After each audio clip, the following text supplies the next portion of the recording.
Hello, students. I hope you all are fine, spending good time at home. At the same time, you're also boosting your skills and academics by getting into reading. So, here is the part 2 of our topic changing role of bureaucracy. In the part 1, we have discussed what is bureaucracy, what are the core characteristics of bureaucracy, and we try to understand as to what the merit bureaucracy is and how uh, what is the importance of bureaucracy in India. In the part 2, we are going to discuss some of the functions of bureaucracy. Although wherever the bureaucracy, there are certain basic functions which the bureaucracy used to perform, but uh, in a developing countries like India, where bureaucracy is to be considered as a strong steel frame, bureaucracy have a diverse functions, uh, big function, So what are those core functions which are assigned to the bureaucracy? Then we are going to discuss some of the discrepancy maladies which is coming in Indian bureaucracy since when we have enacted our constitution. What are those flaws or lacunas in Indian bureaucracy? And then we will discuss the reforms since independence, from 1951 onwards till date. There is continuously the government and the policy makers are making an attempt to introduce certain reforms in the bureaucracy to make it fit for the prevailing scenario or prevailing situation, to make it competent enough to face the challenges of the time. And then we are going to discuss some of the latest initiative which has been adopted by the government to make bureaucracy more competent, more skillful, to so that the bureaucracy can face the contemporary challenges. Now here there are certain core functions of bureaucracy in India. The first is implementation of government policies and laws. As you know, it is the political executives who actually formulate the law, but it becomes the task of the bureaucrats, the civil services, to implement all the government policies and programs which has been formulated by central government and by the state government. Bureaucracy is also assigned with the task of enforcement of the law at various levels. So this is something now, as far as the mechanism for the implementation of government policies are concerned, there is some considerable autonomy has been assigned to the bureaucracy to devise certain mechanism, and depending upon the derived mechanism, the bureaucracy has been assigned the task to implement the government policies and program, because it is these bureaucrats, the Indian civil services, who are in direct touch with the mass. It is they who are actually rendering the services. It is they who are at the who have the interface with the public, with the civil society. So yeah, the primary responsibility for the success and failures of all the government policies and programs lies on the bureaucrats. So here the bureaucrats are very particular about the implementation of all the policies and programs in a stipulated time framework. Then comes role in policy formulation. Of course, uh, policy making is the task of political executive and the legislation, but at time you might have heard about the concept of delegated legislation, because legislation have a lot of functions to deliver. So because of that pressure, the workload, there are certain functions which the legislation delegate to the executives, to the secretaries and all, to formulate the policies. And when it comes to formulation or making any public policy which involve lot of technical knowledge and skills are required, there bureaucrats are in a better position to formulate such policy, because they have the required data, and they are in direct touch with the mass, with the civil society. They are at the receiving ends, so they know the problem, they know the cause, they know that what type of policy will work in a better way. So here in the policy formulation, they used to aid and advise to the political executive, and just they just used to because it is the legislation who just present the structure, of a public policy, but all the technicalities are actually worked out by the bureaucrats. Then running of administration, in a developing countries like India, public administration has to deliver a lot of functions because welfare state um, calls for what you call the welfare administration, where administration has to look into all the walks of your life, like maintaining law and order, security, public distribution system, then meeting out some crisis and something, so wide range of functions of public administration. So running of administration is actually the work of bureaucrats, because public administration is what you call the administration which which is dealing with the implementation and enforcement of the public policy. So who used to enforce public policy? It is the public servants who used to implement it. So when we say administration, that means it calls for the central services, state services, all Indian administrative services and all. So running of the administration is the exclusive privilege of bureaucracy. Then advisory functions, at the top level, the secretary level and all, it is these bureaucrats who used to act as an advisor to the political executive, and they used to furnish particular data. They used to come up with various alternative policies and programs, and it is they who used to give some advice, to make public policy more public oriented and more viable.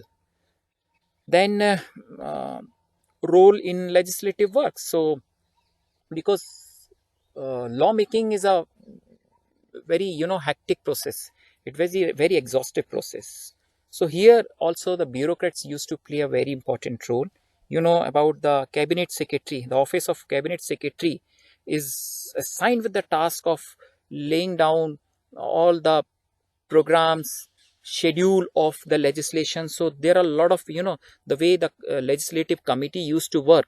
So here also the civil services, the topmost bureaucrats, the topmost brain of the India used to lay down the working process of the legislation.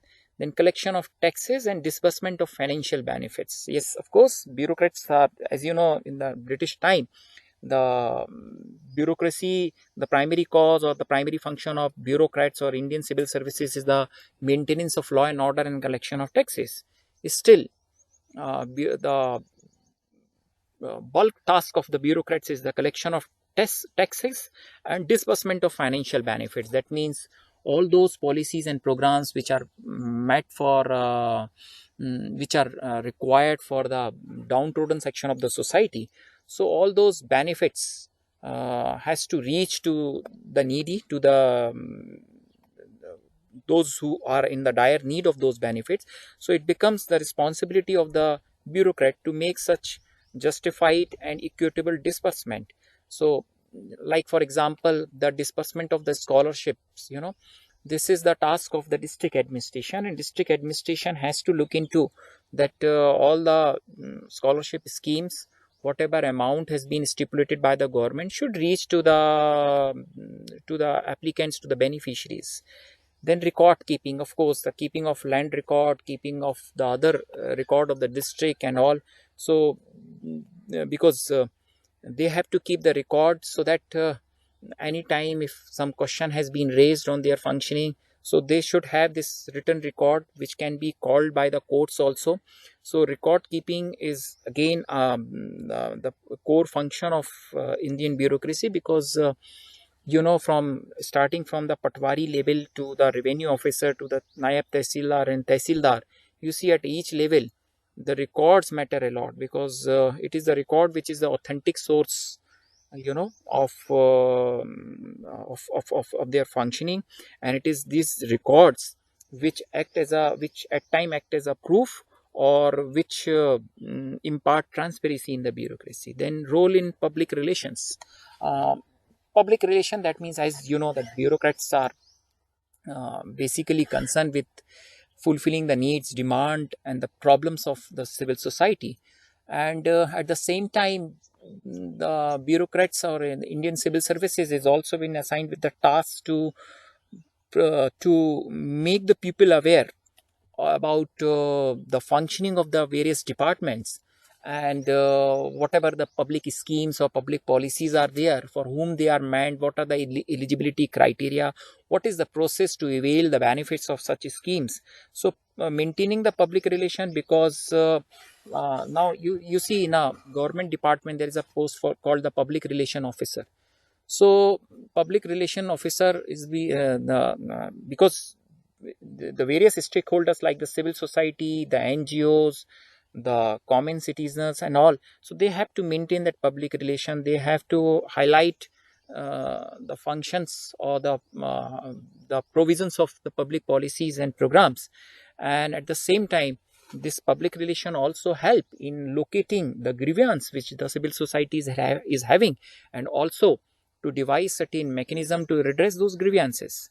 Then special role in disaster management. Yes, of course, nowadays we are seeing that due to this pandemic of coronavirus, uh, in such abnormal situation, it is the bureaucrats, it is the civil services who are into the forefront of dealing with all these crises, and to maintain the normalcy, to look after those who are getting hit or getting harmed by this crisis.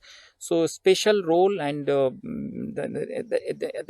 the time of any disaster or something, you see the bureaucrats or Indian civil services become very active and very responsible. Now, coming to the flaws, shortcomings, or the maladies in Indian bureaucracy, where the first is red tapism. It means a long, lengthy formal procedure. You if you visit to any government office, there you see they have a long, lengthy procedure. Because when you put forth your application, it will reach to some other office, some other officer of higher rank, then reaching at the top, then again it will come downward. So you see at different steps the file moves on from one table to another table, because it's a laid down procedure. So the bureaucrats works under some in the framework of some formal procedure. At time it happens so that this lengthy procedure have two drawbacks. First is it leads to the delay in meeting out the grievance, delay in the process, because lengthy process, that means the inefficiency, it will give rise to the inefficiency, and it will give rise if somebody have some grievance, and if that lengthy process is exhausting time, so definitely that grievance will multiply.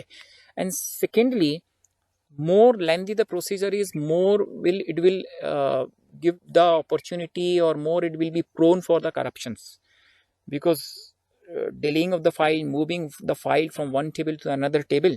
So here you see there are a lot of intermediaries, who get into this the corrupt activities. So effective government and efficient government required a very short, concise, precise procedure. So this is one of the fundamental drawback, because and this we have actually inherited from the Britishers, who were emphasized upon the long, lengthy procedure, right? So, but the time has come that we should look into this aspect of long, lengthy formal procedure, and at many front we have seen that certain reforms has been introduced, which is cutting short all this formal procedure. Earlier, when you have to get your any of your birth certificate or caste certificate or domicile certificate, then you have to apply, you have to reach to that particular office, you have to apply for it, and after 15 days, 20 days, or at time it become a month to procure those certificate. But nowadays, all what you have to do is to apply it online. There is a time period that within a week or so you are going to get it. And the parts which has been earlier, it is the SDM who used to issue the certificate, but nowadays these powers has been delegated to the tehsildar and to the naib tehsildars also. And second is the rampant corruption. Corruption is a great stigma in the Indian bureaucracy.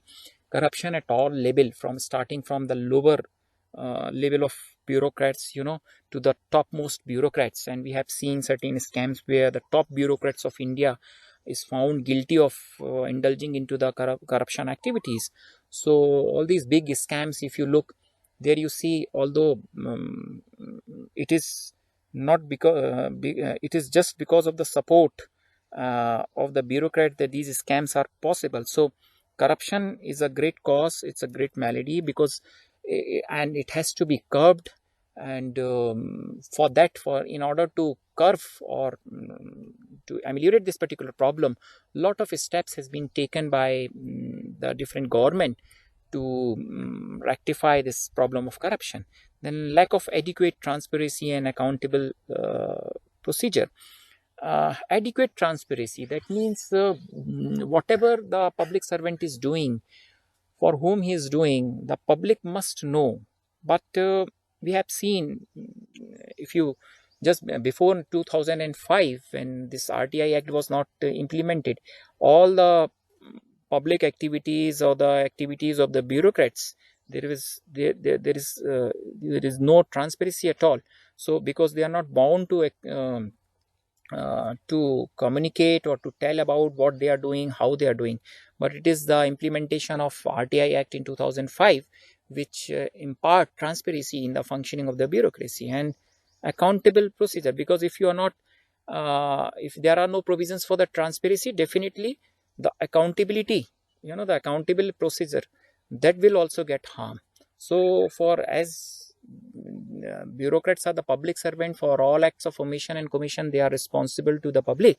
And there must be certain mechanisms so that the civil society can enforce its accountability on the part of the public servants. Then endemic overstaffing and ill-equipped service accompanied by the unsustainable staff expenditure. Overstaffing, at time it happens so that more and more staff has been recruited than required. And ill-equipped services, ill-equipped means at time it happens so that they don't have that the training, those skills or those resources to render the services for which they had been assigned. So at time this ill-equipped services, like many of we have seen in the public distribution system and all, just because of ill-equipped mechanism, it is not serving as the purpose. And over extra expenditure, that is unsustainable staff expenditure. Unsustainable, that means although the expenditure are required for rendering certain services or discharging certain services, but at times it happens so that the bureaucrats or Indian civil services or the public administration is going for the unnecessary extra expenditure, which is causing burden to the financial resources of the respective department. So unsustainable expenditure has to be curtailed, and a lot of steps and initiative has been taken in the recent past to cut short these extra expenditure, like for example paperless office. So this is just because to save the paper and to save the resources, right? Then political interference resulting in arbitrary and whimsical transfers. One of the fundamental problem of the bureaucracy, you might have heard about the concept of committed bureaucracy. Lot of political intervention, because it is a political executive who has to lay down the service rules. It is they who used to amend and lay down the promotion policies, the transfer policies, and it is their domain to go for the transfers and all. So transfer nowadays has become like a tool for intervening into the affairs of the bureaucrats or the civil servants, and which result into arbitrariness on the part of the politicians also. And this unnecessary intervention mount a lot of pressure on the bureaucrats, and it disturbs the what you call the political neutrality which is being expected from the bureaucrats. Then a gradual erosion of in public services value, ethics and morale. We have seen that the public servant must have certain values, certain ethics, what you call the administrative ethics. But because of excessive political intervention, because of this corruption, because of losing the sensibility toward the public issues, toward the problem of the society, we have seen that gradually the values which the public servant or the bureaucrat are expected to hold are eroding, and it is giving a big jolt to the morale of the public servant. Then lack of performance culture in inappropriate performance appraisal. You have seen in a government department all the matter of promotions are decided by their CR, confidential report. It is the superior officer who used to write the confidential or performance appraisal of his subordinates, and on the basis of your rating, whatever you are getting, you get the chances for the promotion. But this has become more or less like a formal procedure. There was one incident in which one officer was always getting an extraordinary grade, so his staff officer has to say sarcastically that he is a gift of god to the mankind. So you see, performance culture, that means there must be certain mechanism to actually tap whether the public servant or the bureaucrat is performing or not, whether he is doing his job in a perfect way or not, what are his achievement, what is the outcome. So that you can only reinforce the performance culture only by having an effective performance appraisal system. So it is not that the length of service should decide your promotion, but in fact, what is the outcome, how you have performed, how, and let's involve the civil society, let's involve the other stakeholders to evaluate your performance. So on that basis, the grading should be done, and on the basis of that particular grading, the civil servant should get the promotions. Now, coming to the reforms in bureaucracy. Since independence, we know that although we have inherited the British system, but it has been felt that in order to meet these challenges in performing the task of nation building, certain reforms are required. You have to introduce certain change in the attitude, in the outlook of the bureaucracy, and keeping this in mind, the first in A.D. Gorwala Report in 1951. This committee was constituted by the government of India, which submitted its report in 1951, and this report insists upon the clean, efficient, and impartial administration. So the three things which emphasize that the administration must be clean, it must be efficient, and it must be impartial. That means maintain the political neutrality. It must be apolitical. So A.D. Gorwala report, the recommendations were implemented in order to cleanse the defects in the bureaucracy, and a lot of steps has been taken to impart efficiency and impartiality in the public administration. Then in 1953, Powell-Appleby report, and this fellow Powell-Appleby report, he is actually known as the reformers, the father of bureaucratic reforms in India, and it is he who come up with a concept called setting up of O&M, that means organization and management division in the government. So this is just try to introduce um, the managerial skills, certain managerial principle to increase, to accelerate the efficiency and the transparency of the bureaucracy. So these steps has also been, the whatever he has recommended were implemented by the government at different level. Then in 1964, Santhanam Report, this report, because from 1952 till 1962, we have seen that the government come with a range of public policies and programs, but at the same time all these public policies and programs are getting failed because of the corruption, because of the inefficiency. So looking into all such problems of corruption and all, government felt it necessary to focus upon this particular problem, and in keeping this in view, this committee was appointed, which submitted its report in 1964, and the area of reference of this report was what steps should be adopted to curb the corruption in public administration, and all the recommendations, good recommendations of this Santhanam report were adopted for curbing this problem of corruption in public services.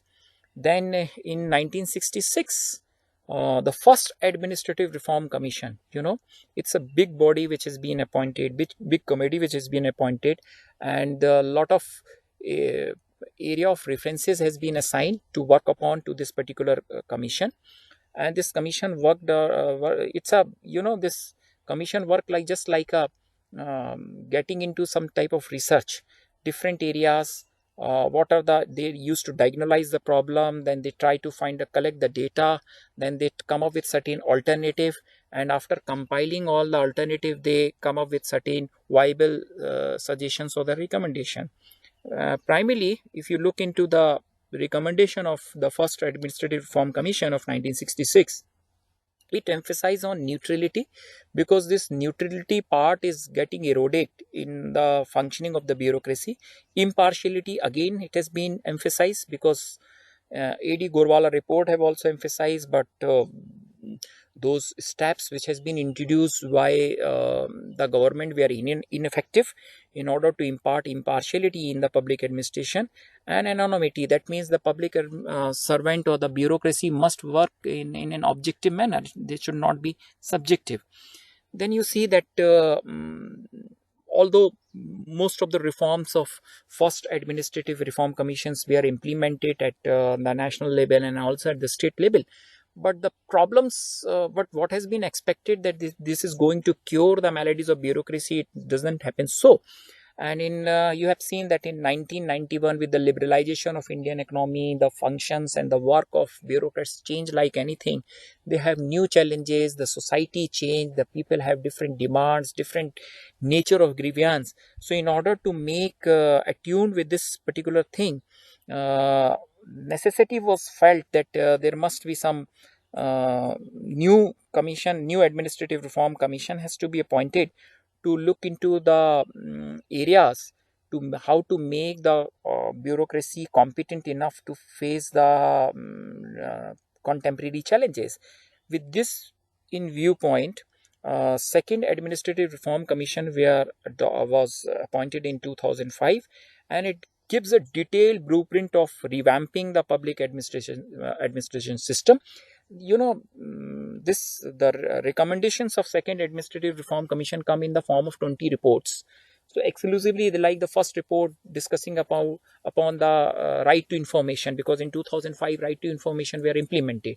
So how it is going to uh, what are going to be the effect of this legislation, this particular act, how the bureaucracy is going to respond, whether it is in a position to cure the maladies of the bureaucracy for which this act has been implemented and all.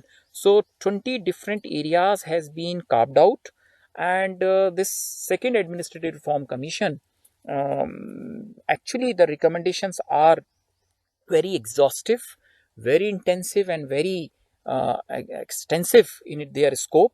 And they recommend for complete overhauling and the revamping of the public administrative system. So some of the outcome of this second Administrative Reform Commissions are like the public grievance system has been made more efficient, because they are of the view that if you have an effective public grievance system, then you have less of the problem, and the bureaucrats can concentrate and focus upon more of the constructive work.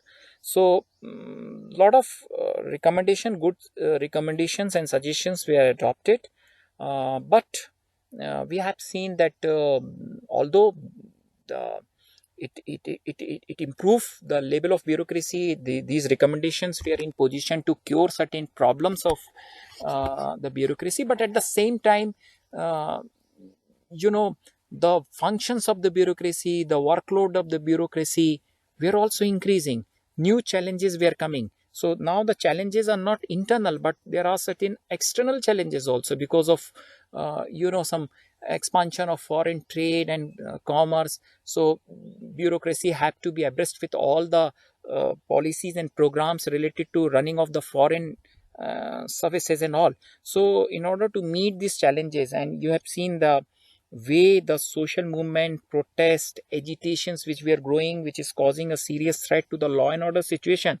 So bureaucracy have to do multiple tasks at this particular time, some new challenges were coming. Public intolerance were coming, because you have seen the mob lynching and all, the attack on the some public servant and all. So all these challenges were also there, which so what has been expected with these suggestions which has been tendered by the second administrative reform commission is going to lead to the overvamping of, or the revamping of the public administrative system. But in that area we have some few achievements, right? Now let's discuss some of the latest initiative which has been taken in the direction for revamping the civil services or the bureaucracy in India. The first is lateral entry system in civil services. You might have heard about in 2018, our honorable Prime Minister have think that there must be some lateral entry. Lateral entry means you have seen that all Indian administrative services, there is it is the UPSC which used to conduct the examination, and all the aspirant who want to become a civil servant have to crack that examination, and only those who have cracked that examination will go to on such positions like the position of secretaries and all. But it has been felt that since we are having a competition, global competition, in which certain new expertise and skills are required, so why not the top brain from the private sectors, those who have good skills and good competency in dealing with the financial issues, in laying down certain public policies and programs, and who have that competency to boost up the Indian civil services, let's take their services. So for that, the Department of Personal Administration have advertised the post, and it inviting that all those who are working on the top position, they can apply for the civil for this lateral entry into the civil services, and they will be assigned, or they will be posted on the post of deputy secretaries and all in some Ministry of Finance and Ministry of Agriculture, Ministry of Commerce and all. And they have an opportunity to demonstrate their talent and skills.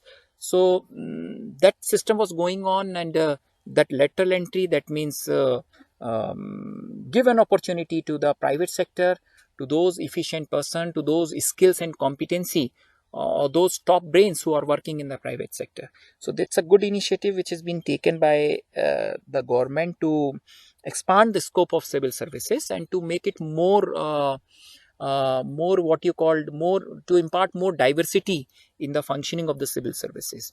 Then emphasis on performance based promotion, as we have discussed that we have a very ritualistic sort of performance appraisal system, in which the length of service is to be considered for the cause of merit, but emphasis has been laid down on the performance based promotion, that if you have really performed well, and if you have certain concrete outcome in your area of jurisdiction, so definitely you have a better chance to get the promotion.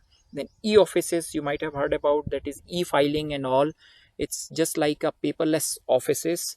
Recently in the district of Jabalpur, the district collector have implemented the e-offices. That means now there is a paperless office.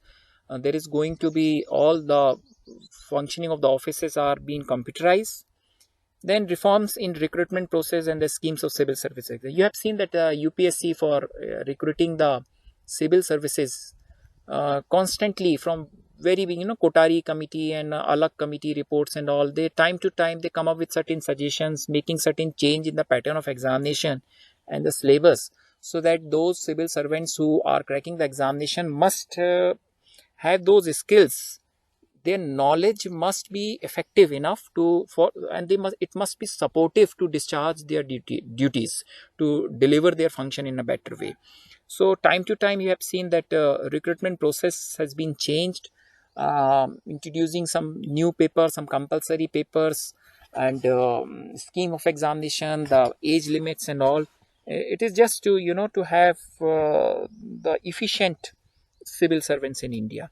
Then enforcing horizontal accountability. Although the accountability with the bureaucrats or Indian civil services have is vertical horizontal accountability, but horizontal accountability, that means accountability which the civil servant or civil services holds for the civil society. You have seen that there are a lot of Jan Sunwai and all. You have seen the public grievance system in which citizen charters is the best example of enforcing the horizontal accountability. That means now the public servant, any of the public services must hold the accountability for the beneficiaries for whom they are working. So it is they who are going to make them responsible and accountable for their functions. So if you visit to any of the government office, there in the first, when you just step into the office, you see a board or a flags or something which is called the citizen charter, that what type of services this department, this office is going to deliver, who are the how many are the different section in this particular office, who is the in charge of a particular section, what are the services which has been going to be delivered by that particular section, and what is the time limit of delivering that services. And if you are not getting satisfied with the services which the particular officer is delivering, then you can have a forum where you can complain for the non-performance of his duty. Then crack down on the corrupt and performers. We have seen that from 2014 till 2019, the government forcibly retired some 312 Group A and Group B officers under the 56J provision of the Central Civil Services Rule of 1964. So we have seen that those officers who are not performing well, or those who have tarnished the image of the bureaucracy or the civil services, they had been punished, they had been forced for the forcible retirement. And this used to create an example that if you are not going to perform, you are going to perish. So this is an initiative which have make the bureaucrats or Indian civil servant more vigilant regarding their functions. And then comes adequate autonomy in the functioning. So recently that it has been felt that bureaucrats need certain autonomy, because when it comes to the implementation of the policies, they have to take certain discretionary decisions on the field. So that has been that autonomy has been assigned to them, so that they should feel free in rendering their services in a free and fair manner. Then, as India embarked upon its aspiration to become the 5 trillion economy by 2025, it is imperative for Indian bureaucracy to equip itself with global competency to focus more on foreign affairs and trade related issues. As we have discussed, now bureaucracy has to face certain global challenges.